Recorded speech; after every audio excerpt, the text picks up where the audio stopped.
কয়েকদিন ধরে বাসায় গ্যাস নেই। সকালবেলা রুটি খাওয়ার অভ্যাস, তাই রুটিও বানাতে পারিনি। ফ্রিজে ছিল কিছু ভাত আর বাসায় ছিল ডিম আলু।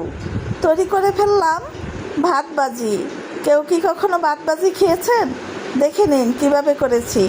প্রথমে সয়াবিন তেল দিয়েছি, পেঁয়াজটা হালকা লাল করেছি, তারপরে আলু মিক্স করা কুচানো সেটা দিয়ে কিছুক্ষণ নাড়াচাড়া করলাম। অনেকে সবজি থাকলে বাসাতে সে সবজিও দিতে পারেন।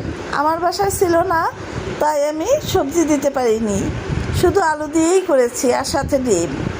একটু লবণ দিয়েছি সামান্য, একটু হলুদের গুঁড়া দিয়েছি, একটু জিরার গুঁড়া দিয়েছি আর একটু গরম মশলার গুঁড়া দিয়েছি, যাতে ভাতভাজির গ্রানটা সুন্দর হয়, সুস্বাদু হয় এবং মজাদার হয়।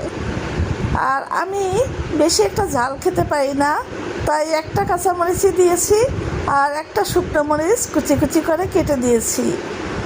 এরপরে রেখে দিলাম। সিদ্ধ হওয়ার জন্য অপেক্ষা করতেছিলাম। তো সিদ্ধ হওয়ার পরে দেখা গেল আলুটা আলহামদুলিল্লাহ সিদ্ধ হয়ে গেছে। তো আমি একটা ডিম ছেড়ে দিলাম। ডিমটা চামচ দিয়ে ফেটিয়ে নিলাম, ভালো করে মিক্স করে নিলাম আলুর সাথে। ডিম দিয়েছি পুষ্টির জন্য এবং ভাতভাজিটা সুস্বাদু হওয়ার জন্য। এরপরে কিছুক্ষণ রেখে দিলাম।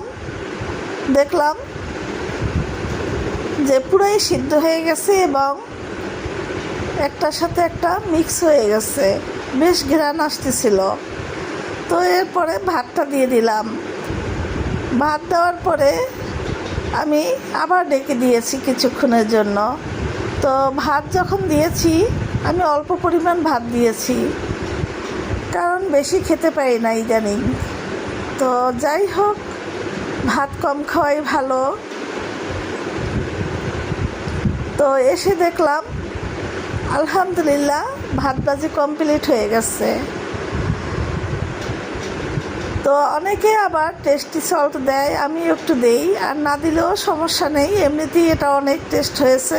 তারপর আমি সামান্য একটু টেস্টি সল্ট দিয়ে দিয়েছি, দিয়ে 2 মিনিট চুলায় রেখেছি, একটু নাড়াচাড়া করেছি। মাশাআল্লাহ ভাত ভাজিটা একদম ঝুরঝুরে হয়েছে।